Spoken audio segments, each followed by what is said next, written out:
Muito boa noite, obrigado por terem vindo. Eu me chamo Heron, muito prazer. E junto com a Mariana Souto, que é uma grande amiga, mas que infelizmente não pôde estar aqui conosco hoje, nós somos responsáveis por esse recorte de filmes que a gente assistiu aqui na Caixa Cultural nas 2 últimas semanas, né? E que formam essa mostra. Eu trouxe aqui hoje alguns comentários sobre esse filme que a gente acabou de assistir, o Paris is Burning, que a gente traduziu livremente por Paris em Chamas, né? Eu não sei, na verdade, se isso aqui chegou a pegar no Rio, mas assim, eu lembro que quando eu morava no Recife, Paris em Chamas era uma expressão que a gente usava para falar de uma noitada, de uma festa, né, de uma cena que tinha sido assim, babadeira, sabe, assim, bafônica e tal. Então a gente usava essa expressão, né? Sabe, tipo, bicha, a noite de ontem foi Paris em Chamas, assim. E que é uma tendência engraçada, assim, dentro do linguajar e do jargão LGBT, essa coisa de dizer da beleza, da performance, da teatralidade, do circo, como se com termos que na verdade expressam a destruição, né? Isso é muito engraçado, né?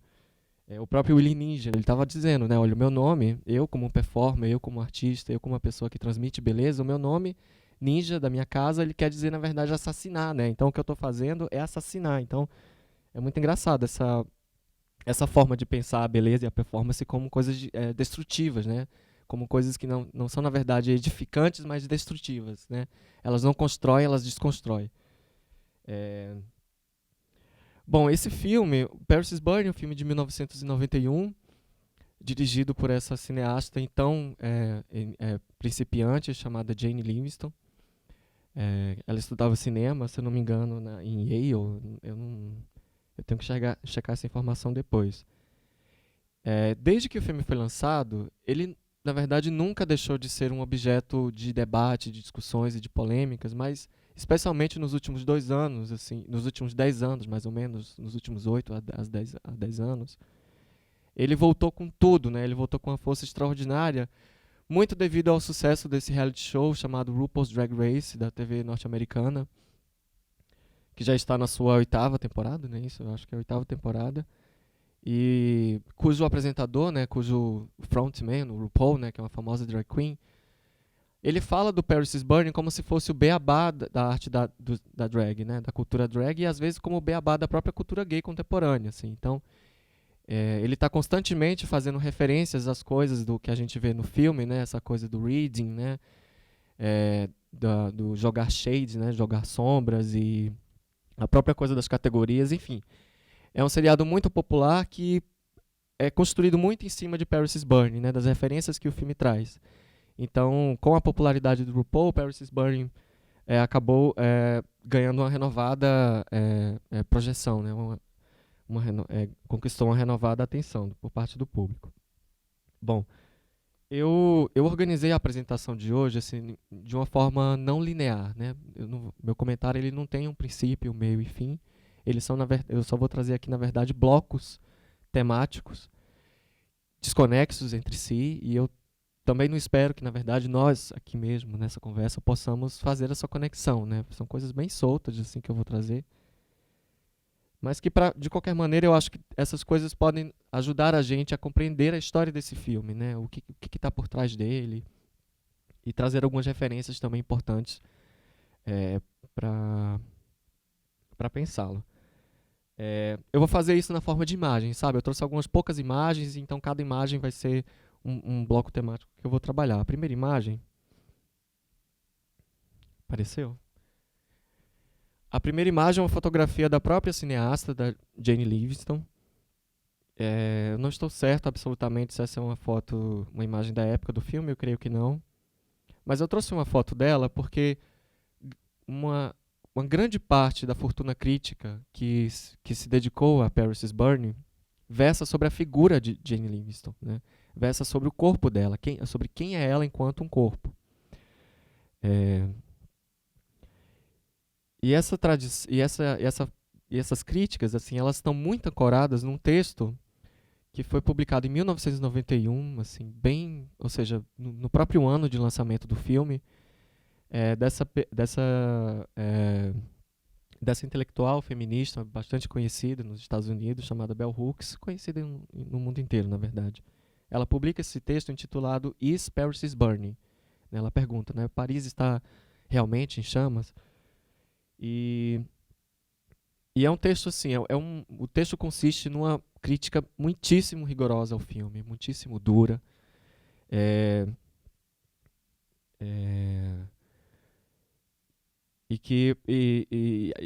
Assim, uma parte da crítica dela estava centrada em quem era a cineasta do filme, né? Ela não estava muito preocupada, assim, ela não estava analisando realmente o filme como um discurso neutro, né? Ela está dizendo, não, eu acho que para a gente entender esse filme, a gente tem que ver quem está filmando, né? Quem é essa pessoa que está filmando. E, na verdade, a Hooks, ela não gosta muito do filme, assim. Ela deixa isso bem claro. Ela gosta de algumas coisas, mas esse problema, né, essa questão de quem filma para ela é muito central. E segundo ela, Paris is Burning é claramente o resultado de um olhar muito específico, que é o olhar de uma mulher lésbica, branca, sobre um universo que é masculino, gay e negro. Para Hooks, toda situação em que o lugar de fala, né, no caso o lugar da câmera, eu vou usar provisoriamente esse termo aqui, o lugar da câmera não é o mesmo que o lugar das pessoas que são filmadas, isso é uma coisa digna de ser problematizada, né? E Jane Livingston não faz isso, né? Ela não se coloca no filme enquanto uma autora, ela não se coloca enquanto olhar no filme. E para Bell Hooks isso é um problema político, sabe? Isso não esse fato de ela não se colocar no filme levanta questionamento sobre a própria legitimidade do filme enquanto uma mise-en-scène, né? Enquanto uma colocação em cena daqueles sujeitos. Então esse texto dela, assim, foi um texto fulminante, ele serviu de base, como eu disse, assim, para muito do que foi dito sobre Paris is Burning depois e para muito do que ainda continua sendo dito. E o texto do catálogo, que é a tradução de um texto de outra grande crítica, pensadora, filósofa, feminista norte-americana, né, Judith Butler. O texto que está no catálogo é uma tradução de um pedaço, de um trecho de um livro dela chamado Bodies That Matter, que não foi traduzido ainda para o português, somente alguns capítulos, assim, alguns trechos. O texto é um fragmento desse livro e ele em grande medida, ele é uma resposta a esse artigo da Bell Hooks. A Butler discorda de algumas coisas, concorda com outras, e ela problematiza também assim, o lugar da Jane Livingston. Ela fala assim, não, a Jane Livingston é o que nos Estados Unidos nós temos do estereótipo, como ela até cita isso, né? A lésbica branca judia de Yale, no qual a própria Butler se reconhece, né? Ela fala, não, eu estou falando desse lugar de fala também, o mesmo lugar da Jane Livingston, sabe?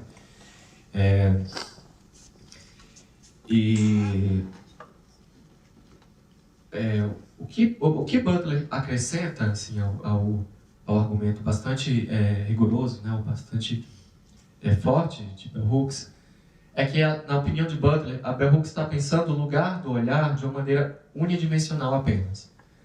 Ela diz isso no livro, assim, que Hooks está pensando muito no que, como essas pessoas são conformadas pelo olhar, por esse olhar branco, lésbico, feminino de Yale, e não o contrário, né? Ela pensa esse jogo, isso é tão interessante, porque assim, ela coloca esse jogo entre corpos, né, entre o corpo de Jane e o corpo das performers, né, dos bailes, como uma questão, como eu poderia dizer, como uma questão do desejo. Ou seja, ela fala dessa questão que é cinematográfica, né, que tem a ver com a produção de um filme, com os aspectos técnicos de produção de um filme, de uma relação que é fílmica, como uma relação de desejo. Então ela vai começar a pensar assim, não é somente que essa se trata de uma branco-lesbianização das participantes do baile, né? Mas essa também é uma transexualização negra do olhar da própria Livingston, né? Porque claramente como são dois os jogos de desejos assim, que se articulam no filme, sabe? É o desejo dela de filmar esses corpos e o tamanho que é a admiração dela e o certo fascínio, que às vezes até soa um pouco infantil, né? Assim, mas o tamanho do desejo que ela sente e filmar esses corpos, mas também o contrário, o quanto aqueles corpos desejam aquela câmera, né? E essa é uma questão fundamental do filme, porque eles estão falando o tempo inteiro em ganhar fama, dinheiro e virar celebridades, eles estão citando as estrelas do cinema, então aquela câmera ali, ela não está absolutamente sob o poder de Livingston, sabe? Essa é uma questão muito interessante que a Butler levanta, assim, ela não diz isso com todas as letras, tá? Eu já estou interpretando um pouco assim, o texto dela. Mas eu acho que ele é um bom ponto de partida para a gente pensar nessa questão, sabe? Assim, o quanto os corpos por trás, na frente de uma câmera, estão sob o controle dessa câmera, sabe? O quanto elas próprias não manipulam essa câmera de alguma maneira, sabe? Pode ser um exemplo um pouco tosco, assim, mas eu fico pensando nesses noticiários assim, de Munducão, né? Lá no Nordeste a gente tem muitos, assim, os de Ceará são particularmente ruins, mas ao mesmo tempo particularmente interessantes. Mas certamente vocês lembram da 20 reais, como era? Vanessão, né? Da Vanessa, da travesti. Não lembro se vocês viram esse vídeo, assim, mas era um vídeo policial, assim, que rodou, virou um meme na internet há um tempo.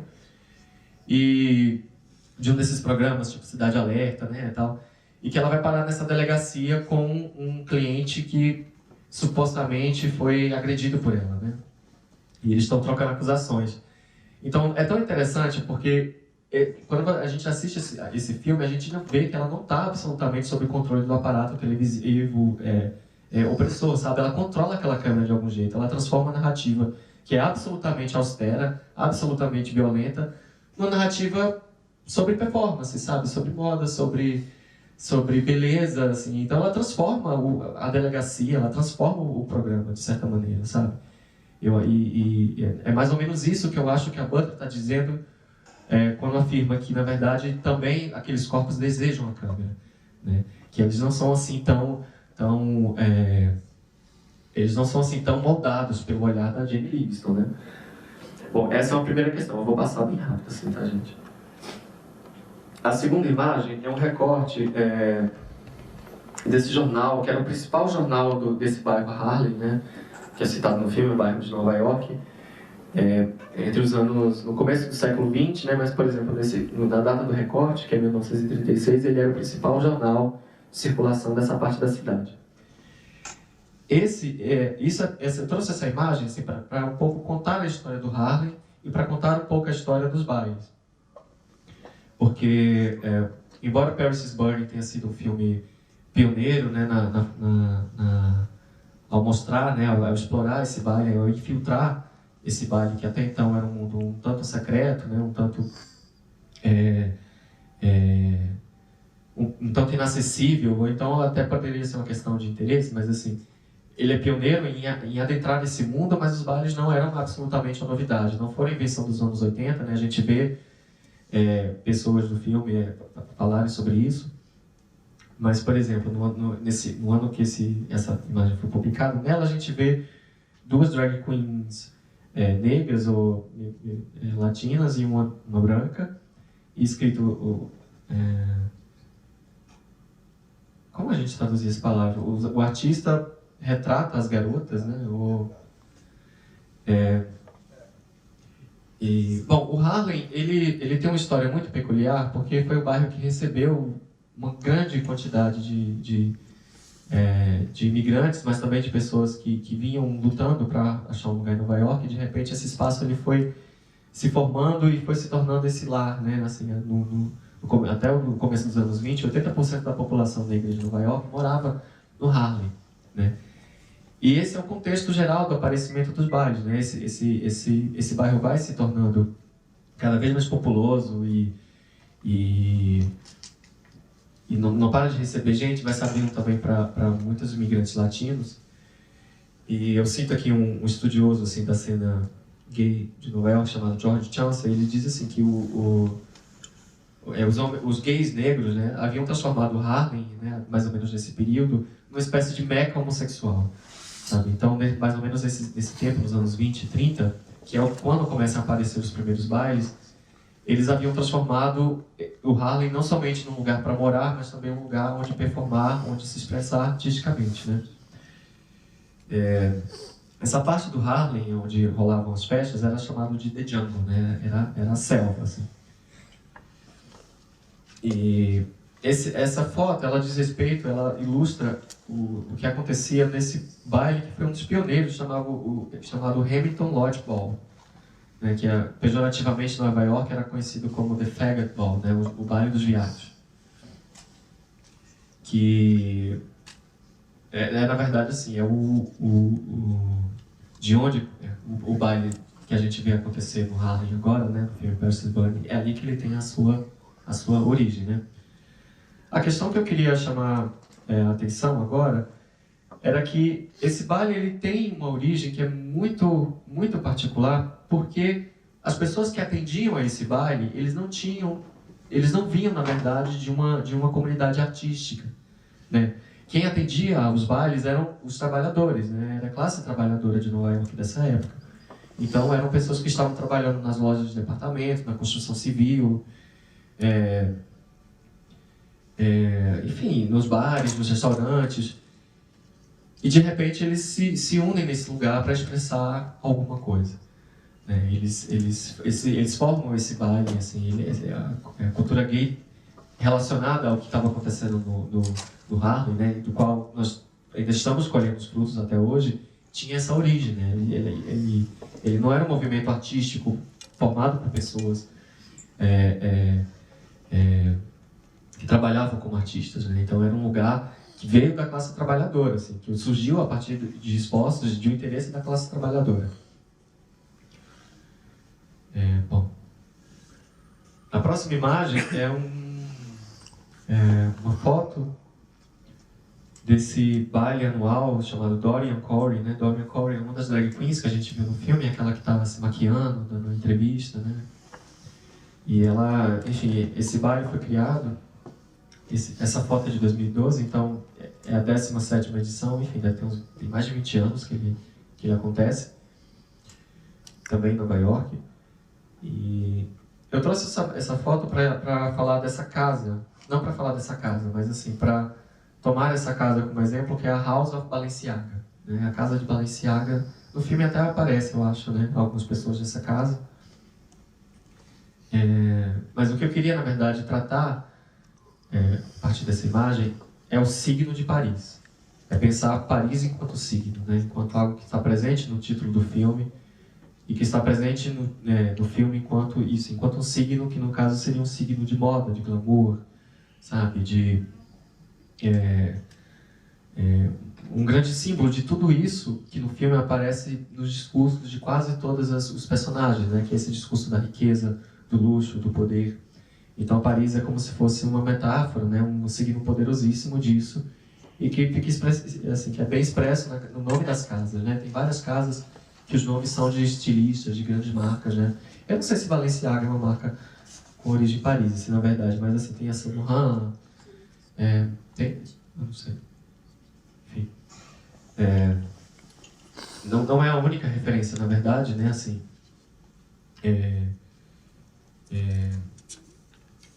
o filme, me perdi um pouquinho, deixa eu botar. Tá. O que eu queria problematizar, assim, seria Paris enquanto signo, porque há uma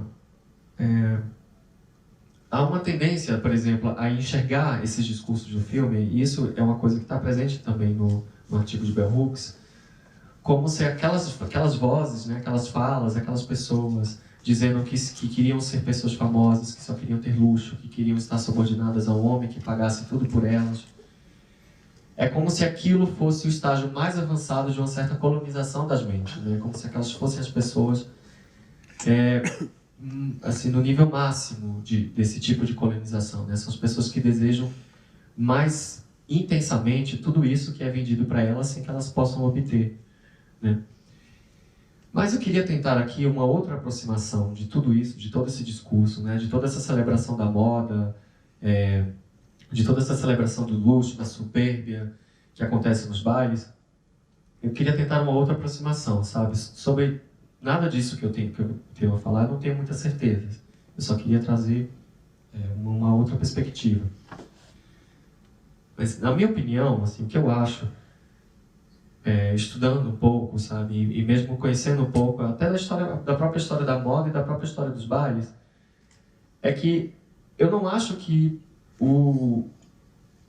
essa celebração, né, esse tipo de fascínio que as pessoas que estão participando do baile têm pela cultura branca, né, a Judith Butler vai dizer isso, né, a grande parte dos bailes ela é constituída a partir de uma apropriação de coisas que são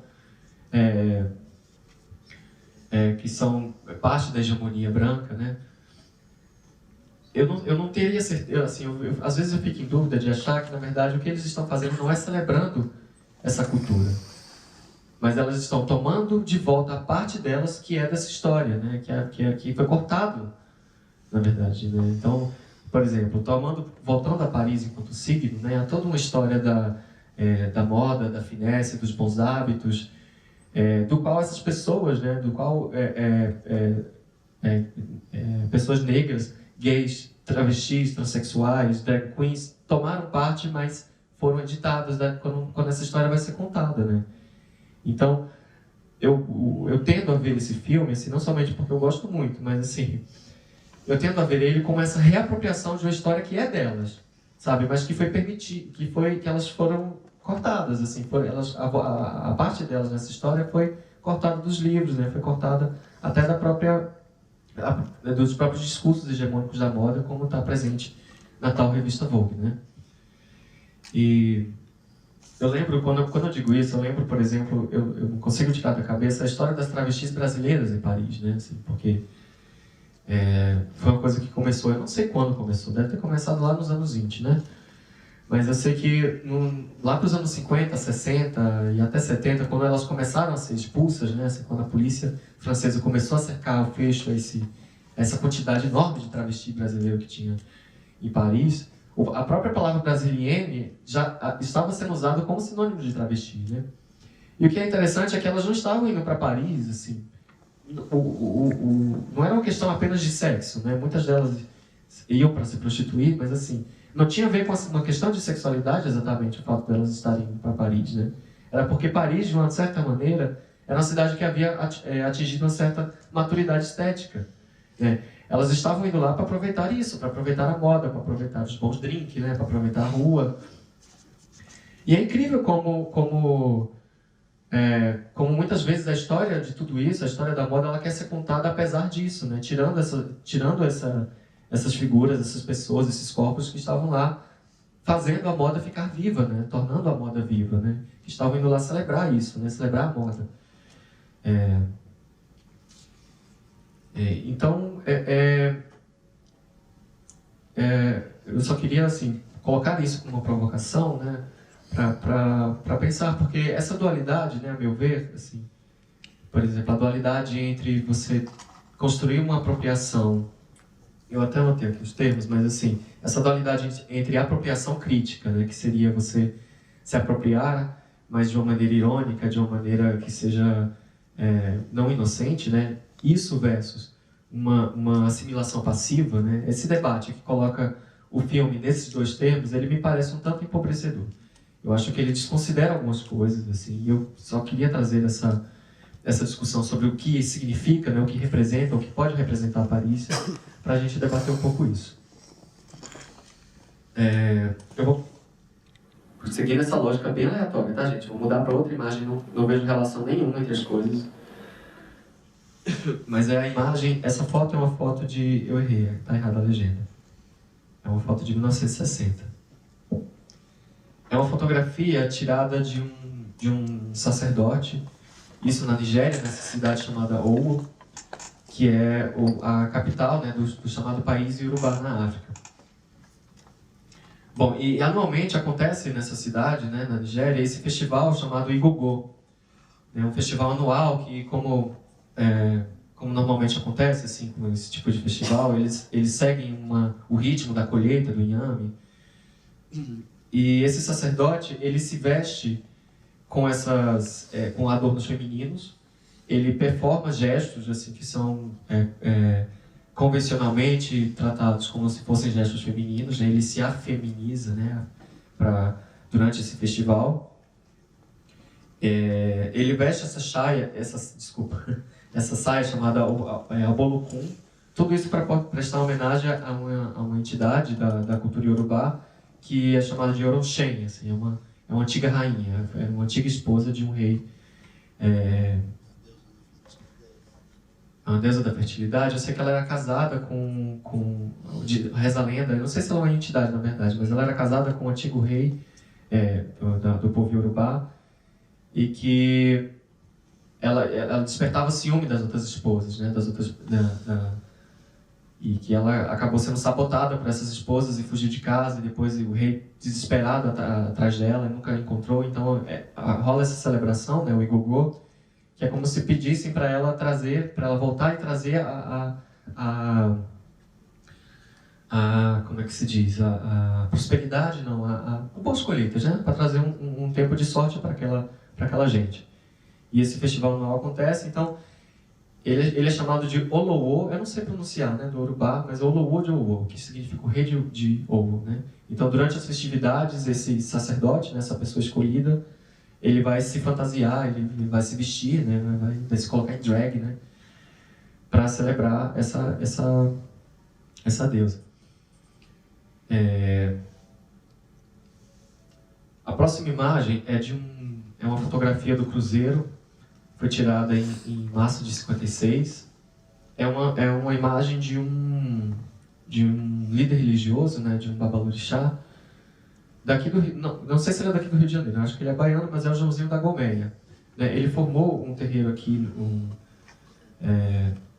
se eu não me engano, na passagem dos anos 40 para os anos 50, chamado Gomeia, né, lá na Baixada Fluminense. Eu não sei se existe ainda esse terreiro. Mas ele era o líder desse terreiro até a morte dele, até o momento que ele morreu, filho de Yansan, de Oxóssi.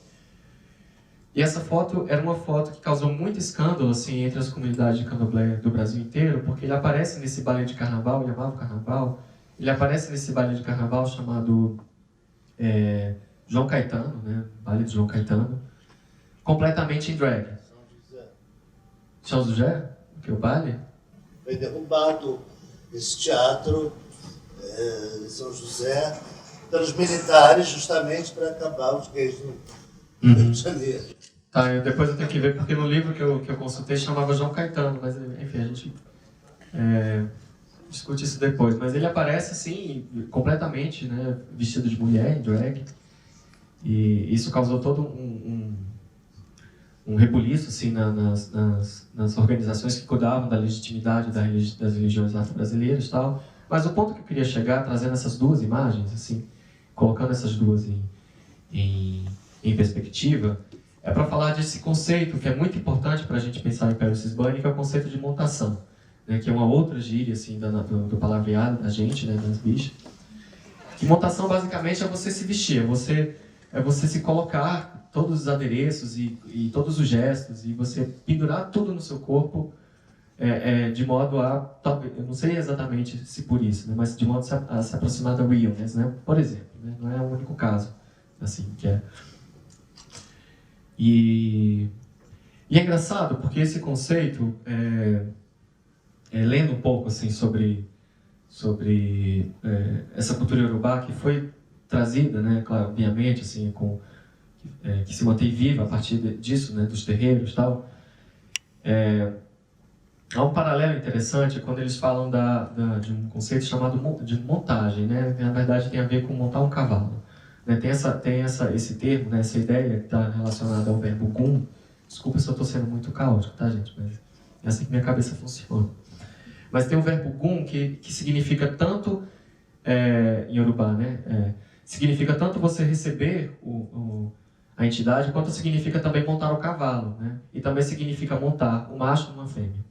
Então é um verbo só que é usado para todas essas coisas que tem em comum essa coisa do montar, né? O orixá monta no seu fiel, né? Um homem monta numa mulher e um cavaleiro monta no cavalo. Por que eu estou trazendo isso? Porque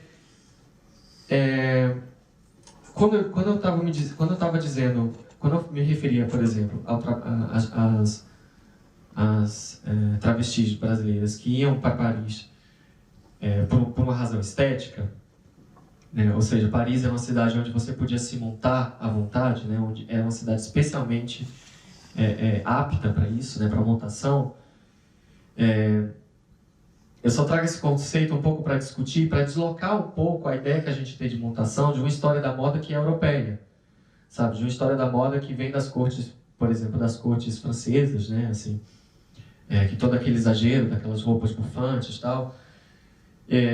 Eu acho que, por exemplo, não só pela aproximação entre as palavras, né? Assim, até porque montação vem de montar no sentido de construir alguma coisa, né? No jargão gay, assim, de você pegar umas peças, botar junto e formar uma coisa. E o outro, montagem, né? Não sei se montação poderia se falar, tem a ver tem um sentido equino, né? Assim, mas é interessante porque mesmo na palavra gum, né? No verbo gum, existe uma implicação estética que é essa coisa de que você receber o orixá, né? Você está em comunicação com ele, isso tem um desdobramento estético que se expressa nas roupas, que se expressa no gesto, que se expressa na sua atitude. E é engraçado, assim, como, por exemplo, o tempo inteiro a gente está escutando em Paris is Burning que tudo aquilo tem a ver com lendas, né? Que tudo aquilo tem a ver com mito, né? Tudo aquilo tem a ver com um status mítico, né? E essa ideia de montação, assim, ela que vem dessa tradição Oyo e Yorubá, tal, ela me parece muito interessante nesse sentido de dizer assim, de deslocar as coisas, sabe? De colocar, por exemplo, a história da moda, a história da performance, a história do gesto, a história da montação, não numa perspectiva da indústria, né, exatamente, né? Não numa perspectiva do comércio e não numa perspectiva que vem que tem muito a ver, por exemplo, com a tradição europeia, né? Às vezes a gente acha que foram eles que inventaram a moda, né? Que foram eles que inventaram a montação, que foram eles que montaram o exagero, que inventaram o exagero, a própria extravagância, mas não, né? Eu acho que há histórias aí que estão se entrecruzando, há apropriações, né? Assim, não, as personagens de Paris is Burning não são os únicos que estão se aproveitando, né? Que estão se apropriando, né? Na verdade, eles podem até estar se reapropriando de algo que foi tomado deles, né? Assim, pela história, pelo discurso hegemônico.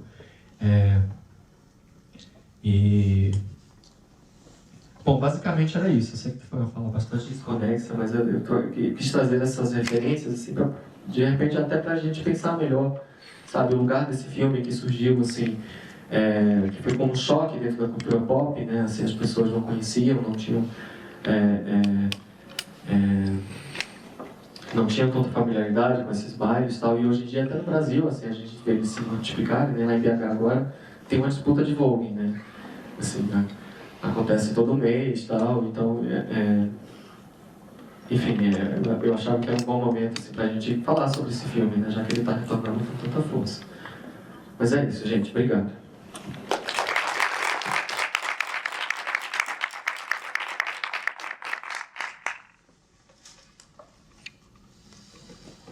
A gente pode abrir para debate, se alguém quiser falar. Boa noite. Isso tudo é muito ligado à música disco, né? Assim, você poderia falar alguma coisa a respeito? Aliás, até a trilha do filme é disco, né? E tá ligado também a essa cultura de Nova York, dos negros, dos latinos, né? E apareceu, que eu saiba, mais ou menos nessa mesma época. Na verdade, eu não sei como esses dois universos conversaram muito, assim, eu não conheço muito da cultura disco, assim, eu conheço muito o básico, né? Mas, por exemplo, eu sei que RuPaul, né, que é aquela drag que a gente estava falando, ele teve uma história com Diana Ross, né, assim, eles chegaram a trabalhar juntos, e o pouco que eu sei sobre a disco music, assim, eu li num artigo um pouco célebre, assim, que saiu há muito tempo atrás, chamado In Defense of Disco, né? Em defesa do disco, que é desse autor que a Mariana Baltar até citou, que é o Richard Dyer. E nesse artigo, assim, ele fazia uma conexão, essa conexão, né? Por exemplo, entre entre uma cultura que estava enraizada, entre uma cultura que vinha de uma tradição que, digamos, estava ancorada em questões de raça, por exemplo, que de repente isso se torna, na verdade, isso extravasa, essa coisa se torna de repente uma questão de sexualidade ou de gênero, e ele falava um pouco desse tipo de apropriação. Eu não sei se eu posso responder assim tanto essa pergunta. Eu não sou um tanto conhecedor da cultura disco, assim. E, na verdade eu nem sei se ela pode ser contada. A história da cultura disco pode ser contada da mesma forma como a história dos bailes, né? A cultura disco estava vinculada também ao Harlem. De tudo isso eu não sei responder, desculpa.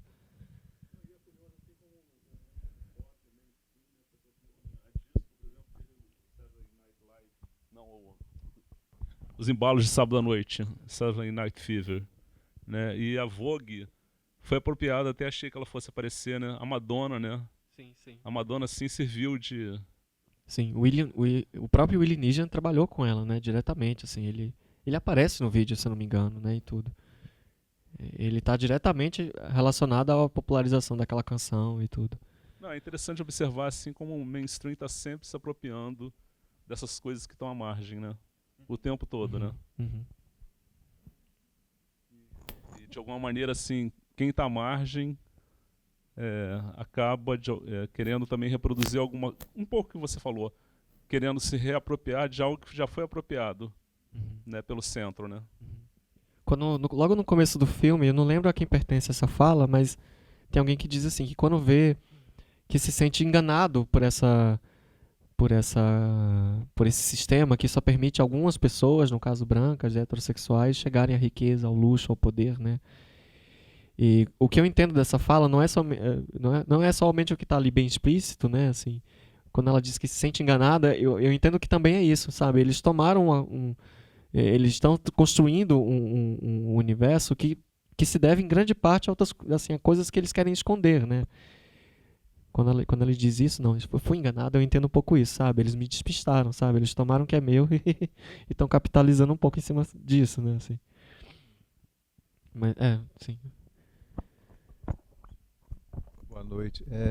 A minha pergunta, quando você citou Paris, o próprio título, Paris is Burning, né? Uhum. Eu vejo muito, embora o Harlem tenha sido colonizado pela França e tudo mais, mas o que eu vejo nessa ideia de clubes, como existe nos Estados Unidos, na Inglaterra, é uma tendência a todo mundo querer atingir a fama, o stardom, quer dizer, o estrelato, né? A ascensão social. Eu vejo como uma coisa tipicamente americana também, né? Assim, parece muito fortemente marcado pela cultura americana. E a parte das mazelas fica como que escondida, tentando encobrir isso, né? Eu queria que você falasse, eu não vejo como uma glamorização da cultura francesa. Eu vejo como uma afirmação da individualidade e a tentativa de ocupar um espaço social de prestígio. Sim, sim. Eu talvez tenha falado muito rápido, assim, atropelando várias coisas, mas eu só trouxe Paris, assim, enquanto um paradigma, né? Assim, um signo, mas o que eu estava querendo...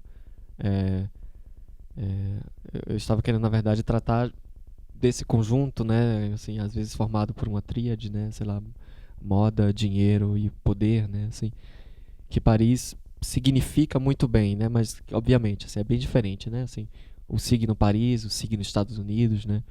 Sim, sim, bem diferente. A questão era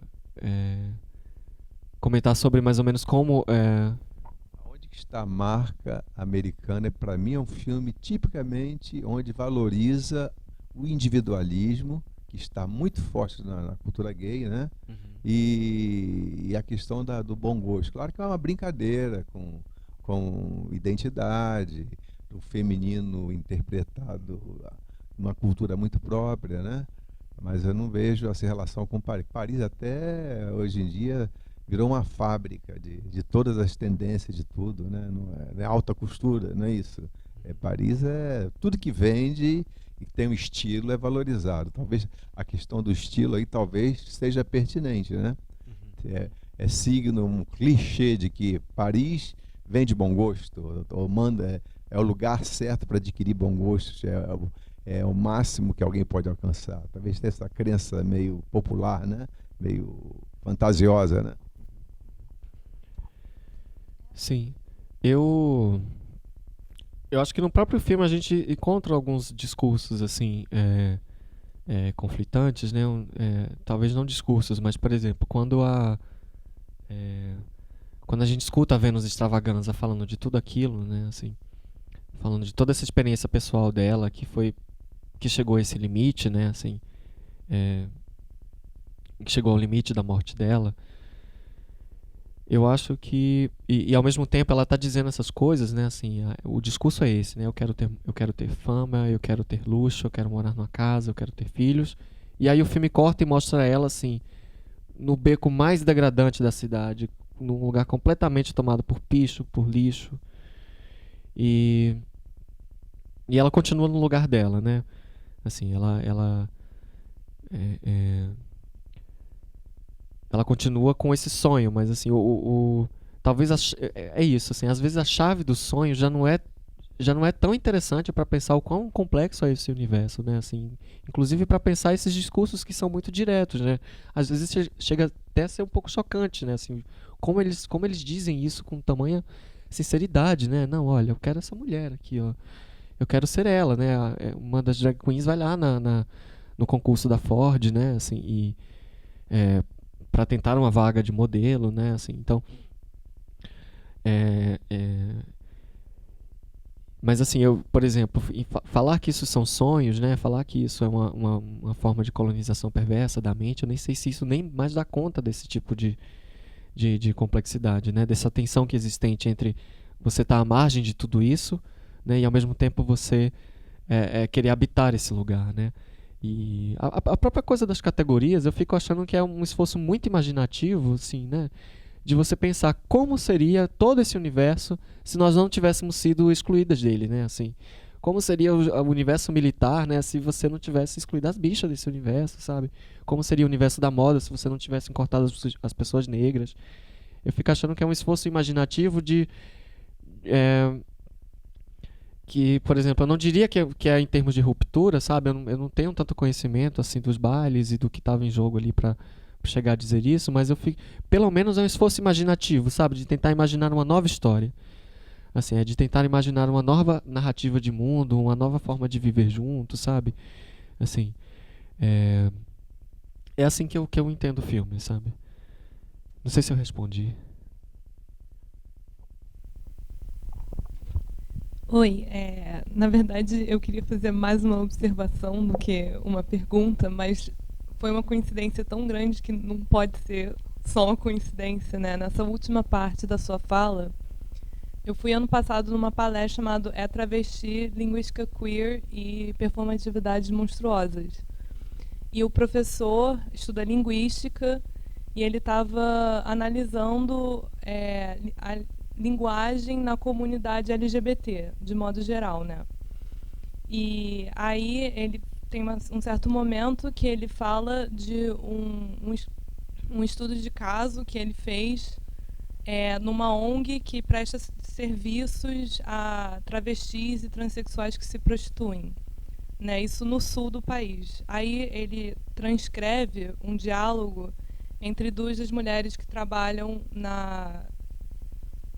nessa ONG, né, uma psicóloga e uma advogada, e as travestis estão ensinando a elas, né, como fazer o rebolado da comunidade delas, né, e elas se comunicam usando o Yorubá, né. Elas têm parte do diálogo que elas falam, a Quenda o Edi da Mona, né? Tipo, olha a bunda da travesti.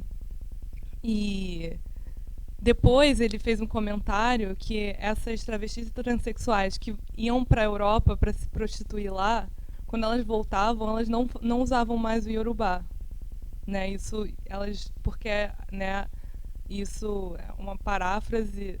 Elas agora eram putas europeias de luxo, né? Então esse vínculo, né, com algo que é muito brasileiro, né, e que tem as origens africanas né, apagada. Tem meio que essa louvação ao né, progresso, a Europa, né, como se fosse um estágio último de desenvolvimento, que eu acho que, não sei se é a fala da Bell Hooks, talvez, eu não me lembro. Não, eu acho que ela não chega a citar. Não, você falou em algum momento sim, eu falei, disso sim. E eu não lembrava exatamente de onde tinha vindo. Não, acho que foi uma citação direta minha quando eu falei que Paris tinha chegado a uma maturidade estética, né? Era por isso. Uhum. Tem um nome pra isso, né? Assim, o linguajar da gente é conhecido como Pajubá, né? Ou Bajubá, né? Que é uma palavra do Yorubá, né? Mas na verdade é uma zona, porque é um vocabulário formado por francês, por português, por isso. Uma mistura louca. É, uma mistura louca, assim. E não foi nenhuma coincidência, assim, ter trago essas referências dessas imagens, assim, na verdade, né? O que pra gente aqui por exemplo, seria a montação, né? Ou a própria fechação, é absolutamente, a meu ver, indissociável, assim, da cultura do que veio dos terreiros, né? Assim, das pessoas que aprenderam a performar, né? Que aprenderam a se vestir enfim, que aprenderam tudo isso, né? Toda uma fortuna gestual que tem a sua origem lá no terreiro, né? Mas eu também não posso traçar muito essa história, assim, não passa de sugestões, sabe? Algumas coisas que estão bastante explícitas, na verdade, assim, mas que...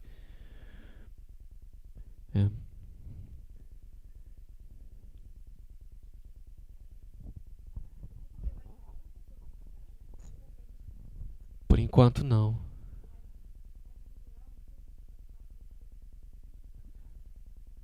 Não, a gente tentou. Originalmente a gente tentou, mas a gente só conseguiu a aprovação pro Rio, infelizmente.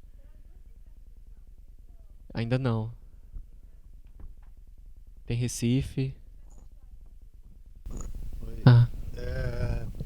Essa questão de Paris, por exemplo, precisa ser dito o seguinte: com a Segunda Guerra Mundial, a capital mundial da cultura, ela sai de Paris, que era a capital mundial, e passa para Nova York. Isso é básico para o processo dessa relação, justamente até porque o filme até coloca isso indiretamente. Quer dizer, Paris é a mãe que vai ter de reconhecer essa questão. Além do que, eu não gosto dessa posição de que as travestis brasileiras foram para lá por causa de moda. As travestis brasileiras foram para lá por causa de dinheiro. É capitalismo puro. Essa questão é séria. É o contrário do que o filme está colocando, sabe? Então isso é uma definição clara, né? E também a questão das montagens, elas não pode comparar a questão do candomblé ou da umbanda. A questão ali é religiosa, é um ritual. É um processo como um padre, como um pastor, como qualquer religião, como rabino bota o kippah, sabe? Então é completamente diferente a questão aí do Joãozinho da Colmeia, também, por isso que eu quero resgatar. Em 1940 já existia baile de travestis no Rio de Janeiro. Aliás, a famosa festa, né, do último baile da corte foi um baile de travestis, sabe? Porque as mães das meninas de família não queriam que as meninas fossem. Então o exército vai e pega todas as roupas das meninas e veste os meninos imberbes, sabe, para dançar com os ingleses, que era um baile dos ingleses. A Ilha Fiscal, esse baile foi o último baile da Ilha Fiscal. Isso está lá, escrito. Isso colocado por um brasileiro, entendeu? Isso é estranho só colocado, sabe? Porque não é só... É claro que existe a cultura americana. Na verdade, quando a cultura americana passa a ser a capital do mundo, na verdade é o troco que eles dão. Se Paris deu Chanel e deu Dior, sabe? Eles estão dando outra coisa, talvez. Dona Karan ou qualquer outro, sabe? Então são outras relações. É claro que para eles o vestígio e a fama ainda está com a Europa, entre aspas, tá? E sem dúvida alguma o que ele falou é verdade. Isso tudo está ligado com a música sabe, todas as músicas dessa época das boates e tudo, que era tudo isso que existia. Então, agora, é claro que todo mundo quer ascender. O que eu acho interessante a gente colocar também é, quer dizer, a situação deles fazerem um filme desse sobre esses negros que querem subir e tal, porque ali também é só uma questão dos negros.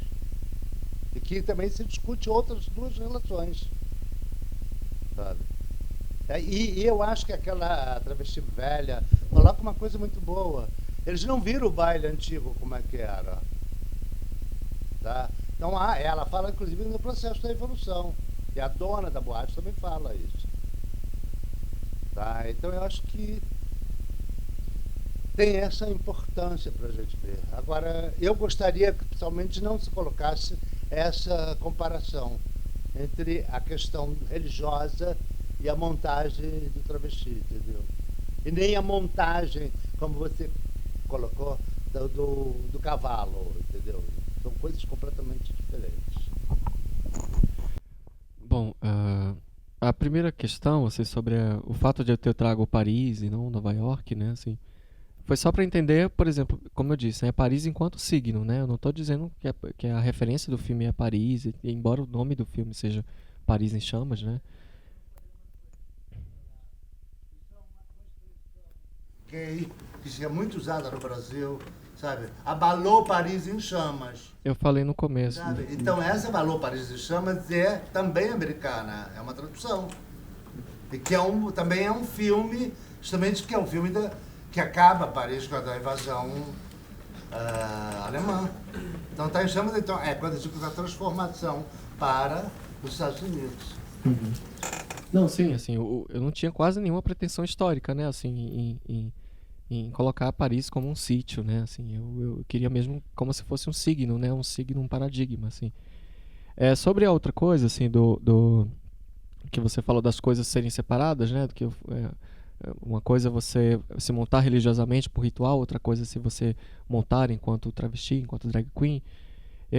Não é que eu discorde, assim, eu acho que o que eu disse não vai de encontro com isso, sabe? Mas, por exemplo, a própria figura do Joãozinho, eu acho que é uma figura muito interessante, assim, para se pensar, porque eu não vejo como essa atitude dele nesses bailes esteja absolutamente dissociada do que ele aprendeu e do que ele se tornou enquanto líder religioso, né? Enquanto a pessoa que performa também pro orixá, né? Assim, na presença do orixá, ou então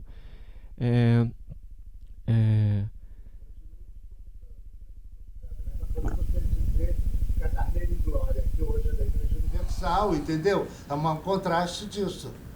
Ele pode ter uma vida, vamos dizer, profana, entre aspas, entendeu? E a vida religiosa ser outra coisa. Eu não sei se as pessoas conseguem separar tanto isso assim na vida. Até porque, assim, eu não tô falando.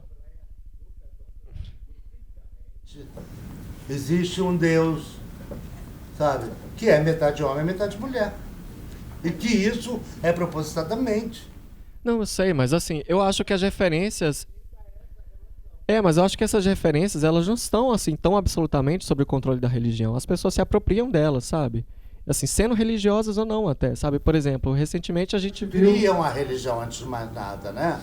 Sim, mas assim, o que eu quero dizer é que as coisas que são do candomblé, assim, as coisas que são dos rituais, as coisas que estão lá nesse universo, que é bastante específico, elas não têm controle sobre as formas como elas são apropriadas. Então, assim, o que eu quis, assim, na verdade, em trazer essas imagens foi trazer pontos de referência, sabe? Eu não estou dizendo que realmente que há uma espiritualidade inerente à montação, mas, assim, é um ponto de referência, é um lugar de onde você pensar, né? Mas, embora, como eu disse, eu não quis traçar uma linha histórica, né? Assim, eu não quis...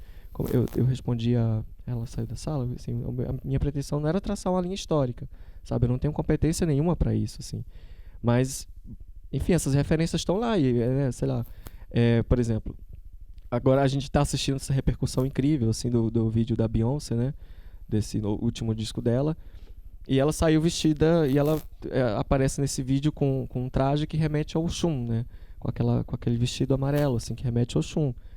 E isso não tem nada a ver com a religião, sabe? A Beyoncé, ela não é candomblessista, assim. Eu só quis trazer essas imagens enquanto referências, sabe? Assim, enquanto enquanto coisas que talvez tenham sido ou não apropriadas, assim, mas de qualquer maneira que mereceriam ser consideradas, levadas em questão, assim. Mas eu concordo, sabe? Eu concordo. Eu acho que eu disse, sabe? Não é o suficiente, assim. A aproximação dos dois termos, montação e montaria, não é o suficiente, né? Embora eu tenha dito que, por exemplo, a montaria ela tem um desdobramento estético. A mesma coisa aconteceu quando Clodovil, isso é comum nas casas, que é a questão do sagrado, desacralizar. Quando Clodovil saiu de Ogum, todo vestido de plumas brancas, que era uma entidade, que era um orixá, né, que as pessoas não incorporam orixá. Por isso que não fala, é impossível incorporar um Deus, né? Na verdade, vamos dizer, visto como signo, ele tem uma identidade marcadamente feminina, vamos dizer assim, né? Para o lado mais feminino, hoje em dia teria uma gama de títulos para você nomear cisgênero, transgênero, muito ampla, né? Ele se veste de homem no carnaval, que é o oposto também ocorre. O tempo todo que ele se apresentava na televisão, uma pessoa polêmica, conservadora ao extremo, não é isso? E ele se veste, aparece cheio de riqueza, muito caracterizado no luxo, mas como homem e não como mulher, entendeu? O oposto também acontece. Então, a questão das pessoas ligadas à moda, à religião, a própria paradoxo e a dualidade sempre aconteceu. As pessoas exigem de uma figura representante sagrada que não cometa nenhuma falha. Quando o Rabino roubou as gravatas, ninguém nunca mais falou sobre isso. Então, as pessoas cobram uma coerência, uma santidade total. Não pode ter falha. Todo humano tem falha, entendeu? Então, todo mundo pisa na bola uma hora, né? Daí a história é quem vai julgar se está certo ou se está errado, né? É isso, então. Agradecer muito a presença de vocês. Obrigado, gente.